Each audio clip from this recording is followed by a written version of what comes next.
अस्सलाम वालेकुम। आज मैं हरे मसाले वाली कचौरी बना रही हूँ। तो कचौरी बनाने के लिए पहले हम कचौरी के लिए आटा तैयार कर लेते हैं। इसके लिए हमें जिन जिन चीज़ों की ज़रूरत है वो कुछ इस तरह है। मैंने 2 कप मैदा लिया है, ½ टीस्पून नमक लिया है, 4 टीस्पून या 1/4 कप मैंने ऑयल लिया है और 1/4 के करीब मैंने ज़ीरा और अजवाइन ये मिला कर लिए हैं। तो हम आटे को पहले तैयार कर लेते हैं। मैदे में मैं नमक शामिल कर दूंगी, साथ ही ज़ीरा और अजवाइन, और अब इसमें ऑयल शामिल कर दूंगी। बल्कि मैंने ऑयल नहीं बल्कि घी लिया है। आप चाहें तो ऑयल या घी में से कुछ भी इस्तेमाल कर सकते हैं। तो घी से बहुत अच्छी कचौरी की परत बनती है। तो आपके पास घी हो तो ज़रूर घी ही आप इस्तेमाल करें। और अब सब चीज़ों को अच्छे से मिक्स कर लूँगी। तो आप देखें अब ऑयल मिक्स हो गया है और इसका आप ये देखें जब इसे हम इस तरह करें और ये इस तरह सिमटने लगा है तो इसका मतलब है कि ऑयल की मिकदार जो है इसमें मुनासिब है। अब मैं इसके अंदर थोड़ा थोड़ा नीम गर्म पानी शामिल करके इसकी एक डो तैयार करूँगी, जो कि हार्ड डो होगी, थोड़ा सा ज़्यादा सॉफ्ट नहीं होगी। जैसे हम समोसे की डो बनाते हैं तो बहुत थोड़ा थोड़ा पानी शामिल करके इसको समेटेंगे। तो ये 2 कप मैदे में तकरीबन ½ कप ही पानी इस्तेमाल होगा। तो आप डो को देख लें ये कितनी टाइट है, इस तरह की डो होनी चाहिए। और अब हम इसे 25 से 30 मिनट के लिए रख देंगे गीले कपड़े से ढक के।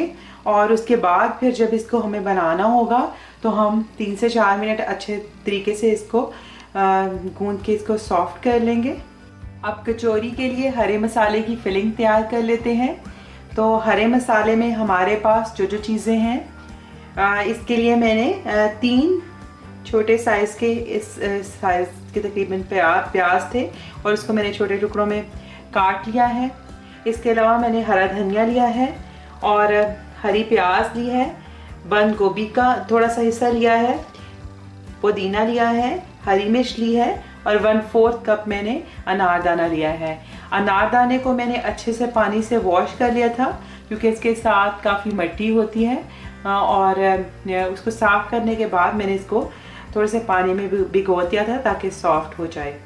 तो अब सबसे पहले हम चॉपर में प्याज डालते हैं और साथ ही हरी प्याज का जो आगे वाला हिस्सा है वो भी मैं इसमें ऐड कर दूंगी। ग्रीन वाला पार्ट हम बाद में शामिल करेंगे और इसको हम चॉप कर लेंगे। प्याज चॉप हो गया है तो मैं इसको एक प्याली में निकाल लेती हूँ। अब मैं चॉपर में हरा मसाला ऐड करूँगी। तो ग्रीन अनियन डाल रही हूँ, साथ ही पुदीना, धनिया, हरी मिर्च और इसके साथ बंद गोभी और अनारदाना भी साथ ही ऐड करूँगी और इसको साथ हम इसको चॉप कर लेंगे। तो ये हरा मसाला भी पिस के तैयार हो गया है। अब हमारी कचौरी की फिलिंग के लिए सब चीज़ें तैयार हैं। ये पिसा हुआ प्याज है और ये हमारी हरा मसाले वाली चटनी है और इसके अलावा मैंने 1 बड़े साइज़ का आलू उबाल कर उसको मैश कर लिया है। और जो स्पाइसेस में जो चीज़ें शामिल हैं उनमें 1 टीस्पून सॉल्ट है, 1 टीस्पून से भी मैंने थोड़ा सा कम ही रेड चिली ली है। आप चाहें तो स्पाइस लेवल बढ़ा सकते हैं। मैंने चूँकि इसके अंदर ग्रीन चिली काफ़ी ज़्यादा ऐड की है इसलिए मैंने रेड चिली थोड़ी इस्तेमाल की है। 1 टीस्पून ही धनिया पाउडर है और ½ टीस्पून के करीब ज़ीरा पाउडर है। बहुत कम मैंने स्पाइसेस शामिल किए हैं ताकि हरा मसाले का जो असली फ्लेवर है जिसमें अनारदाना का और हरी मिर्च, हरा धनिया का, तो असली फ्लेवर इसमें आए। और मैंने 1 टेबलस्पून भर के मैंने मैदा ले लिया है ताकि जो मॉइस्चर इन सब चीज़ों में शामिल है तो हम मैदा शामिल करेंगे तो वह सारा मॉइस्चर जो है वो मैदा एब्जॉर्ब करेगा। तो हम ये फिलिंग तैयार करते हैं। मैंने 1 टेबलस्पून ऑयल ले लिया है और इसके अंदर ये प्याज डाल देंगे चॉप किए हुए। प्याज को हमने ट्रांसपेरेंट कर लेना है और फ्लेम मैंने अभी मीडियम टू हाई रखा है ताकि जो प्याज से भी जो मॉइस्चर है वो ख़त्म जल्दी हो जाए। अब 3 मिनट मैंने मीडियम फ्लेम पर प्याज को भून लिया है। तो प्याज में जो पानी होता है वो ड्राई हो गया है और जो प्याज का कच्चापन भी ख़त्म हो गया है। और अब मैं एक साइड पे इसको थोड़ा करूँगी और मैं ½ टीस्पून के करीब ऑयल मज़ीद ऐड करूँगी। फ्लेम मैंने लो कर दिया है और मैं इसमें मैदा ऐड करूँगी और मैदे को हम भून लेंगे ताकि मैदे का कच्चापन ना रहे। आप मैदा या बेसन दोनों चीज़ों, इन चीज़ों में से दोनों में से कुछ भी शामिल कर सकते हैं। 1 मिनट तक मैदे को भून लेंगे। तो मैदा भी भून गया है, इसमें ही ऐड कर लेंगे इसको। फ्लेम मैंने अब लो किया हुआ है।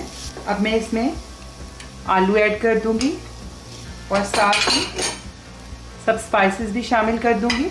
तो हम जो फिलिंग बना रही हैं और हम इसे आग पे कुक कर रही हैं, इसका मकसद इसको पकाना नहीं, बल्कि इसका मकसद ये है कि जो इसमें से मॉइस्चर है वो ख़त्म हो जाए। क्योंकि अगर हम कचौरियाँ या समोसे बनाते हैं और उसमें मॉइस्चर होता है तो हमारी जो कचौरी है वो कुछ देर के बाद नरम पड़ जाती है और वो खस्ता नहीं रहती। तो इसलिए हम इसमें से जो सारा मॉइस्चर है वो ख़त्म करेंगे और दूसरा थोड़ा सा इसमें रोस्टेड अच्छा सा टेस्ट आ जाएगा। तो 2 मिनट में आलू को भी मसाले के साथ लो फ्लेम के ऊपर मिक्स कर लूँगी। अब इसमें ये हरा मसाला भी सारा ऐड कर देंगे और इसमें जो पानी थोड़ा सा है जो कि धनिए का या जो सब्ज़ी का पानी होता है वो भी इसे अच्छे से मिक्स कर लेना है और सारा मॉइस्चर जो है इसका खुश्क कर लेना है। और अभी से इसकी बहुत अच्छी सी खुशबू आ रही है और साथ अनारदाने की वजह से बहुत अच्छा सा खट्टा मीठा सा इसका टेस्ट होगा। तो इसको हमने उस वक्त तक अच्छे से मिक्स कर देना है जब तक कि हमें ये ड्राई ड्राई नज़र आए और सारा जो इसमें से मॉइस्चर है वो ख़त्म हो जाए। और लो फ्लेम पर ही हमने ये करना है। अब हमारा ये मिक्सचर ड्राई हो गया है। आप ये देखें ये इस तरह सिमट रहा है। तो हम फ्लेम ऑफ कर देंगे और मिक्सचर को ठंडा कर लेंगे। डो तैयार हो गई है। तो अब इसमें से छोटे छोटे बॉल्स बना लेंगे।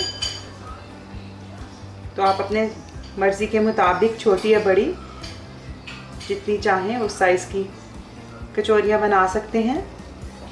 तो मैंने बॉल्स बना लिए हैं। अब इस पर हल्का सा ऑयल लगा के रख लेते हैं ताकि ये ड्राई ना हो जाए। अब जो हरे मसाले का मटेरियल था उसमें से मैंने ऐसे छोटे छोटे बॉल्स बना दिए हैं ताकि आसानी से कचौरियाँ जो तैयार हो सकें।